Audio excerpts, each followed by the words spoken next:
हुआ बीजेपी जीती, अच्छा हुआ, बहुत अच्छा हुआ, क्योंकि तुम यूपी वाले मुसलमान तुम हो ही इस लायक कि तुम्हें जुल्म चाहिए। आगे और देखना 5 साल तुम्हारे साथ क्या होने वाला। आपको हराने वाला कोई दूसरा नहीं है, आपका खुद का अपना है, यानी मुसलमान खुद आपको हराते हैं।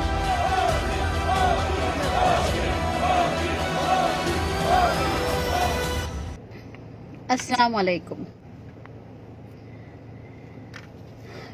चाहती हूँ कि लाइव जुड़े आप लोग, देखें कि आपकी बहन कहना क्या चाहती है, सुने।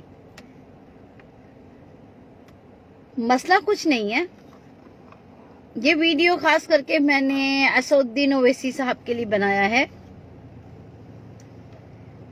यूपी में असदुद्दीन ओवैसी साहब अपने मुसलमान भाइयों के लिए, अपनी मुसलमान कौम के लिए गए। अब आप पूछेंगे मुसलमान इतना लंबा क्यों खींच रही हूं मैं? क्योंकि मैं ये कहना चाहती हूँ असद भाई से कि आप अकेले नहीं हो और आपको हराने वाला कोई दूसरा नहीं है, आपका खुद का अपना है, यानी मुसलमान खुद आपको हराते हैं। लेकिन एक उम्मीद लेकर आप जाते हैं हर स्टेट में, हर सिटीज में, वो उम्मीद नहीं छोड़ो। क्योंकि यूपी में आप गए, आपसे जो हो सका आपने किया, जिन्होंने आपका समर्थन किया, जिन्होंने आपका समर्थन नहीं किया, आपको रुकना नहीं है। क्योंकि हारे आप नहीं हो असदुद्दीन साहब, हारे आप नहीं हो, हारे हैं आपकी कौम, हमारी कौम। इससे ये फर्क नहीं पड़ता कि उन्होंने आपको नहीं जिताया, ये फर्क नहीं पड़ता कि उन्होंने आपको नहीं जिताया, ये जरूर फर्क पड़ता है कि उन्होंने खुद अपने आप को हराया। ये बात मैं मानती हूँ। जिन्हें ये धमकी दी जा रही है कि बीजेपी की सरकार आएगी तो मुसलमानों को तिलक लगाना पड़ेगा, मुसलमान की बेटियां हिजाब नहीं पहनेंगी और शरिया कानून खत्म हो जाएगा, लोग रोडों पे नमाज नहीं पढ़ सकते, नहीं पढ़ेंगे, उसको इजाजत नहीं दी जाएगी, लाउड स्पीकर पे अजानें नहीं होंगी, और ट्रिपल तलाक का मामला, तो ये मुसलमान खुद इसका जिम्मेदार है। अब गौर से सुनना, हर मुसलमान जितनी गाली देना है मुझे दे सकते हैं, मुझे कोई फर्क नहीं पड़ेगा। क्यों? क्योंकि तुम्हारी गालियों से भी मुझे कोई फर्क नहीं पड़ेगा। क्यों? क्योंकि तुम खुद आवाज नहीं उठाते हो। तुम्हें हम जैसे लोग इन्फ्लुएंसर लगते हैं सोशल मीडिया पे तुम्हारी आवाज उठाने के लिए। तुम्हें ऐसा इंसान एक बीजेपी पार्ट और एजेंट लगता है जो अपनी जान जोखिम में डाल के उसने अपने ऊपर, अगर उनको गोली लग जाती और वो खुदा न खास्ता आज इस दुनिया में नहीं होते तो किसका क्या जाता? किसका क्या जाता? किसी का कुछ नहीं जाता। सोशल मीडिया में 2 दिन 3 दिन खूब वायरल होता, लेकिन जान क्यों गई, किसकी वजह से गई, ये सारी चीजों को कोई ध्यान नहीं रखता। अब कहेंगे असदुद्दीन साहब को क्यों सपोर्ट कर रही हूँ? मैं सिर्फ असदुद्दीन साहब को सपोर्ट नहीं करती हूँ, मैं हर वो मुस्लिम को सपोर्ट करती हूँ जो लड़ना चाहता है। मैं हर वो मुसलमान औरत हो, मर्द हो, उसके समर्थन में आती हूँ, क्योंकि वो लड़ना चाहता है, वो कुछ करना चाहता है अपनी कौम के लिए। लेकिन कौम ये चीज मैं भी झेल चुकी हूँ। कौम जब आगे चलते हैं ना हम तुम्हारी लड़ाई के लिए, तो हमें पता ही नहीं चलता कि पीछे जो इतने 50,000 जो 1-1 लाख लोग जो खड़े होते हैं, उसमें से कब ये लोग जाके 5 और 10 लोग हो जाते हैं। सोशल मीडिया पे आप लोग अपना हंगामा मचा देते हैं। यास्मीन सिस्टर आगे बढ़ो, हम आपके साथ हैं। असदुद्दीन भाई आप आगे बढ़ो, हम आपके साथ हैं। नवाब मलिक साहब आप आगे बढ़ो, हम आपके साथ हैं। अबू आसिम जी आप आगे बढ़ो, हम आपके साथ हैं। और अपने ये क्या नाम है, इनका नाम हमारे जो कई मुसलमान, कितने नाम लूं मैं? आजम खान जी का नाम लूं, कितने नाम लूं मैं? कितने नाम लूं? लेकिन क्या होगा? क्या होगा? कब साथ दोगे? सोशल मीडिया पे? अरे रियलिटी में साथ दो भाई। सोशल मीडिया पे क्या करना है? क्या करना है? असद नहीं हारा, असुद्दीन अकबरुद्दीन एमआईएम नहीं हारी। अरे बेवकूफो, हारते तो तुम हो यूपी वालों, हारते तो तुम हो। अच्छी खासी सरकार बना सकते हो, लेकिन नहीं, चमचागिरी करनी है। दूसरों की हंडी की बिरयानी का आपको वो गरम मसाला बनना है। आपको बिरयानी नहीं बननी है, आपको बिरयानी नहीं बनानी है। उसके अंदर जो मसाला लगता है ना, गरम मसाला, वो बनना है बस। अरे बेवकूफों, सुधर जाओ, सुधर जाओ। मैं ये नहीं कहती कि असदुद्दीन ओवैसी कि मैं ये कर रही हूँ कि उनको सपोर्ट कर रही हूँ। भाई सपोर्ट क्या है इसमें? भाई तुम में से कोई आवाज उठाओ, मैं तुम्हारा भी सपोर्ट करूंगी। इतना इंटेलिजेंट आदमी, इतना इंटेलिजेंट आदमी, सारे भारत में किसी के पास इतना नॉलेज नहीं है। हाँ, जितना नॉलेज असदुद्दीन ओवैसी के अंदर ठूस ठूस के भरा है। फिर तुम कहते हो मैं ऐसे को फॉलो नहीं करूं, ऐसे को अपना रोल मॉडल नहीं मानूं, ऐसे के जो तालीम है वो तालीम पे मैं नहीं चलूं, उनकी बातों को फॉलो नहीं करूं। वो हमें बताते हैं हिंदुस्तान में कि हमारे क्या राइट्स है भाई, क्योंकि हमें तो पता ही नहीं है ना। हम तो हाँ, ये लो अंगूठा छाप है, हम तो पढ़े लिखे अंगूठा छाप है। ये थम लो, स्टैम्प है ना, वो स्टैम्प पे लिए, आप स्टैम्प के लिए जो थम लगाते वहां नहीं जाओ, अपनी जबान निकालो, अपना थूक लो और स्टैम्प लगाओ, बोलो मैं अंगूठा छाप। यहाँ पे बात हो रही है उस इंसान को लाने की जो तुम्हारे लिए आवाज उठाता है, ना कि उस इंसान को लाने की जो सिर्फ बातें करता है और जाके वो सच में इन लोगों का कभी कांग्रेस का एजेंट बनता है, कभी वो समाजवादी पार्टी का एजेंट होता है, कभी वो बीजेपी का। देखिए, बात ये नहीं है कि कौन किस पार्टी का एजेंट है। असद साहब की पार्टी कोई मुसलमान पार्टी नहीं है, उसका नेशनल प्रेसिडेंट मुसलमान है। एमआईएम का नेशनल प्रेसिडेंट मुसलमान है, तो इसमें क्या हो गया? क्या गलत है? अमित शाह एक गुजराती अपनी पार्टी चला सकता है, नेशनल प्रेसिडेंट बन सकता है, लेकिन असद साहब नहीं बन सकता है। असद साहब क्यों बनेगा? क्योंकि वो मुसलमान है। मुसलमान कुछ कर ही नहीं सकता ना, मुसलमान को कुछ करना भी नहीं चाहिए ना। क्यों? मुसलमानों को इनकी गुलामी करनी चाहिए?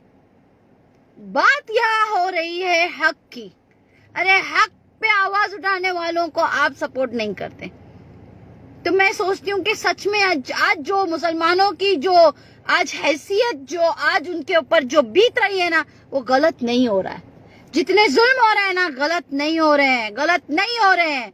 ये मत सोचो कि मैं असद को आगे ला रहा हूँ, ये सोचो कि मैं मेरे लिए बात करने वाले को ला रहा हूँ। ये सोचो कि मेरी जिंदगी तो कैसे तैसे कट गई हिंदुस्तान में, मैं अपने पीछे से जो बच्चे बड़े होने वाले हैं, जवान होने वाले हैं, उनको आगे उनका हक मिले, उसके लिए मैं असद को आगे ला रहा हूँ। बात एमआईएम पार्टी की नहीं कर रही हूँ मैं यहाँ पे मेरे मुसलमान लीडर्स की बात कर रही हूँ। कौन सा लीडर है बताओ मुझे, कौन सा लीडर है जो इतना बेखौफ होके बात करता है? कौन है इतना बड़ा लीडर? बताओ, तुम में से ही बता दो। चलो कि तुम में से इतने हजारों लाखों मेरे को फॉलो करते हैं, मेरे वीडियोस देखते हैं, मेरी वाह वाह करते हैं, बताओ आप में से मुझे कोई 50 आदमी दे दें कि कह दें कि हम वीडियो बनाते हैं और हम हक की बात करते हैं। मैंने ये नहीं कहा कि आप किसी को गाली दो, मैंने ये नहीं कहा कि आप किसी के ऊपर जाके कोई बदतमीजी करो, लेकिन मैं ये पूछना चाहती हूँ कि आप कब अपनी आवाज उठाएंगे? अगर आप अपनी आवाज नहीं उठा सकते तो कम से कम उस इंसान को सपोर्ट करो जो तुम्हारे लिए अपनी आवाज उठाता है। नहीं, आप लोगों से वो भी नहीं होगा। आज सबको लौंगी मिर्ची लगेगी, महाराष्ट्र की लौंगी मिर्ची, क्योंकि हमारी महाराष्ट्र की लौंगी मिर्ची इतनी तेज है ना, साला एक बार खा लेना 24 घंटे वो हा हा हा करते रहे। कोई ऐसी शक्कर और कोई ऐसी गुड़ नहीं बनी जो उसकी तिकाहट दूर करे। आज वो बातें मैं आपके सामने रख रही हूँ। अच्छा अच्छा हुआ। और असद साहब, आप नहीं हारे, आपको किसी ने नहीं हराया। ये खुद अपने हाथ से अपने पैर पे कुल्हाड़ी मारते हैं और आप आगे बढ़ो। आज नहीं कल कुछ और मुसलमानों को अक्ल आएगी। इनको और जुल्म सहने दो, इनको आदत हो गई है, सहने दो। आपका कुछ नहीं जाएगा असद साहब, आपके साथ अल्लाह है। आप सच्चे दिल से लड़ रहे हैं अपनी कौम के लिए, क्यों नहीं लड़ेंगे? इनकी पार्टी है, आगे बढ़ेंगे, क्यों नहीं बढ़ेंगे? अगर मेरी पार्टी होती मैं भी आगे बढ़ती। मुझे हक नहीं है आगे बढ़ने का? मुझे भी हक है। अगर मैं अपनी कौम के लिए आवाज उठा रही हूँ तो इसमें मैं बुरा क्या कर रही हूँ? जुल्म हो रहे हैं तो मैं बता रही हूँ लोगों को कि जुल्म हो रहे हैं। तुम जुल्म ना करो, हम आवाज ना उठाएंगे। तुम हमें पर्दे से बेपर्दा करने के लिए तैयार है, हम क्यों आवाज ना उठाएं? तुम हमें कहते हैं ट्रिपल तलाक के मामले में आएंगे तो हम क्यों आवाज ना उठाएं? तुम कहते हैं कि शरीयत का कानून नहीं चलेगा तो हम क्यों आवाज ना उठाएं? क्यों अजान नहीं हो सकती लाउड स्पीकर पे? क्यों तुम्हारे ही सारे जितने भी फेस्टिवल है वो लाउड स्पीकर पे होंगे, सब पूरे रास्ते बंद होंगे? क्यों क्यों और क्यों और क्यों? क्यों तुम्हारे लिए अलग कानून और मेरे लिए अलग कानून? क्यों? मेरा सवाल है भाई, मेरा वाजिब सवाल है और मुझे कोई मेरे सवालों से रोक नहीं सकता क्योंकि ये मेरा हक है। ये किसी राजा महाराजा की चलाने वाली कंट्री नहीं है, ये हमारा एक भारत है जिसमें हम अपने कॉन्स्टिट्यूशन के साथ चलते हैं लोगों को लेके, और हमारा हक है, हर एक को आगे बढ़ने का हक है। और मैं कहती हूँ अच्छा हुआ बीजेपी जीती, अच्छा हुआ, बहुत अच्छा हुआ, क्योंकि तुम यूपी वाले मुसलमान तुम हो ही इस लायक कि तुम्हें जुल्म चाहिए। आगे और देखना 5 साल तुम्हारे साथ क्या होने वाला है, होने दो। क्यों? क्योंकि तुमको उस पे भरोसा नहीं है। तुम बीजेपी को जिता सकते हो लेकिन असद साहब को नहीं जिता सकते, और ये कह के कि वो बीजेपी का एजेंट है। वाह वाह वाह वाह वाह वाह वाह वाह। मैं ऐसे कई मुसलमान को जानती हूँ जो बीजेपी के साथ है। मुश्किल ये नहीं है कि वो बीजेपी के साथ है, आप बीजेपी के साथ जाओ, आप कांग्रेस के साथ जाओ, लेकिन उनसे सवाल क्यों नहीं करते कि तुम मेरी कौम को क्यों सताते हो? कल को हो सकता है मैं बीजेपी के साथ जाऊं, मैं समाजवादी पार्टी के साथ जाऊं, मैं कांग्रेस के, लेकिन मैं कॉलर पकड़ के पूछ सकती हूँ, मैं मेरा हक मांग सकती हूँ कि मैं तेरी पार्टी में आई हूँ इसके लिए नहीं कि तू मेरी कौम के ऊपर जुल्म करे। मैं तेरी पार्टी में आई हूँ इसके लिए कि मैं मेरी कौम को वो हक दिला सकूं और तुम्हें समझा सकूं कि मैं तुम्हारी पार्टी में आई क्यों, मेरा आने का मकसद क्या है। मेरी कौम का समर्थन करने के लिए, मेरी कौम को सपोर्ट करने के लिए, तुम्हारी पार्टी से वो हर एक हक दिलाने के लिए मैं तुम्हारी पार्टी में आऊंगी। आप लोग क्या सोचते हैं? मुझे लगता है आपकी सोचने की क्षमता ही बंद हो गई है। मैं सब जानती हूँ कि क्या खेल खेला गया है, कितने ईवीएम की बात हो रही है, कितने ईवीएम यहाँ वहां पाए गए, ये सब बातें, ये सब सारे चीजें, सारे वीडियो मेरे पास हैं। यहाँ तक के किसी को बटन दबाने दिया नहीं गया, वहीं से उसको भगा दिया, वहां जाके वो आदमी बटन दबा रहा है, वो ईवीएम मशीन पे वो सिर्फ जाके बीजेपी को दे रहा है, वो किसी को भी दे रहा है। लेकिन मेरा सवाल वाजिब है, मेरा सवाल वाजिब है।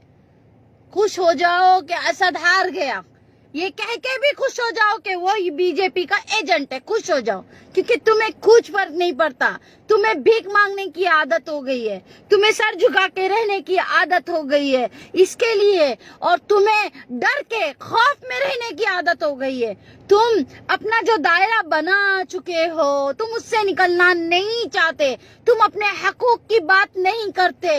तुमको वो इंसान एजेंट लगता है जो तुम्हारे हकूक की बात करता है, तुम्हारे हक के लिए आगे आता है। लेकिन नहीं, हम खाना खाते हैं, घू नहीं खाते। इसके लिए हमें दिखता भी है, हमें समझ में भी आता है कि हो क्या रहा है। और ये जो शख्स है यासुद्दीन अवैसी, ये क्यों चिल्ला चिल्ला कर, इतने रिस्क लेकर, हाँ, इतने अपने आप को दुश्मन बनाकर लोगों के सामने, लोग इसके दुश्मन बन गए हैं। पूरा हिंदुस्तान एक तरफ और यासुद्दीन और अकबरुद्दीन अवैसी एक तरफ हो गए, लेकिन फिर भी मेरी कौम है। अरे एकजुट हो जाओ, पूरा हिंदुस्तान हिल जाएगा। मैं तो और भी कहती हूँ, मैं नवाब मलिक साहब से भी कहती हूँ कि आप सब मिलके अबू आसिम आजमी जी से भी कहती हूँ, मैं वो हर एक नेता से कहना चाहती हूँ, इम्तियाज जलील जी जैसे लोगों से भी कहती हूँ, और भी लोगों को लो इम्तियाज जलील, आप इन लोगों को लेकर एक और आगे एकता बनाओ मुसलमानों की। सारे मुसलमान लीडर एक प्लेटफॉर्म पे आके देखो, एक तहलका मच जाएगा। लेकिन नहीं, हर कोई असदुद्दीन एजेंट। अरे क्यों? नवाब मलिक साहब, मैं उनको भी बहुत अच्छे से मैं उनको भी अपना रोल मॉडल मानती हूँ। वो भी एक बेबाक इंसान है, अपनी कौम के लिए अच्छा काम कर रहे हैं, अपनी पार्टी के लिए अच्छा काम कर रहे हैं। लेकिन मैं अगर उनको फॉलो करती हूँ तो उसमें भी क्या मैं ये पूछना चाहती हूँ, या मैं उनकी एजेंट हो गई या वो उनकी पार्टी के एजेंट हो गए? बताओ, क्या नवाब मलिक दूसरे पार्टी में नहीं है? क्यों नवाब मलिक अब वोट नहीं काट रहे? अब बताओ, मुझे जवाब दो। क्या नवाब मलिक मुसलमानों के वोट दूसरे में नहीं ले रहे हैं, दूसरी पार्टी में? क्या अबू आसिम आजमी समाजवादी में अपने मुसलमानों को नहीं लेके जा रहे? अरे भाई, तो असदुद्दीन ओवैसी ही क्यों? सवाल वाजिब है, जवाब वाजिब है। तुम्हारे सवाल, मेरे सवाल, तुम्हारे पास खुद उसका जवाब है। क्यों? जब असदुद्दीन ओवैसी की पार्टी है तो वो क्यों नहीं लड़ सकते? क्यों नहीं जा सकते यूपी? और तुम लोग क्यों साथ नहीं देते हो? पूछो, अपने आप से पूछो, मांगो, भीख मांगो, जाओ, घूमो ऐसे बेवकूफों के पीछे जो अंगूठा छाप है। यही बात है, तुम सबको अंगूठा छाप को वोट देना है और तुम पीएचडी करके पकोड़े तल रहे हो। तुम्हारे पास अभी कुछ क्षमता ही नहीं है सोचने की। लेकिन जो पीएचडी कर चुका है, जो बैरिस्टर है, वो तुमको एजेंट लगता है। भाई ऐसे एजेंट है ना असदुद्दीन साहब, प्लीज आप जैसे 50 बीजेपी के एजेंट लाके दो यार, खलास करो बात को। आई लाइक दिस एजेंट, खलास। ओके, समझ में आया? नहीं समझ में आया तो जाओ, खाना छोड़ दो, वो जो गू करते हो ना वही गू उठा के खा लो, क्योंकि तुम्हारे पास समझ की क्षमता तो है ही नहीं। तुमको समझाने वाला पागल है। देखो मेरा गला सूख रहा है, चिल्ला रही हूँ, पागल हूँ ना? नो प्रॉब्लम, मैं पागल हूँ, मैं एजेंट हूँ। असद साहब भी एजेंट है, अजय साहब भी पागल है। बोलो, नो इशू, बोलो, कुछ नहीं हो सकता है। खलास, जय हिंद, जय भारत ऐसे बोलो, बंद कर लो। हम जय महाराष्ट्र बोलेंगे, तुम जय हैदराबाद बोलो, यूपी वाले बोलो जय है यूपी। ओके, बोलो। क्या यार, कितना समझाओ, फायदा नहीं है।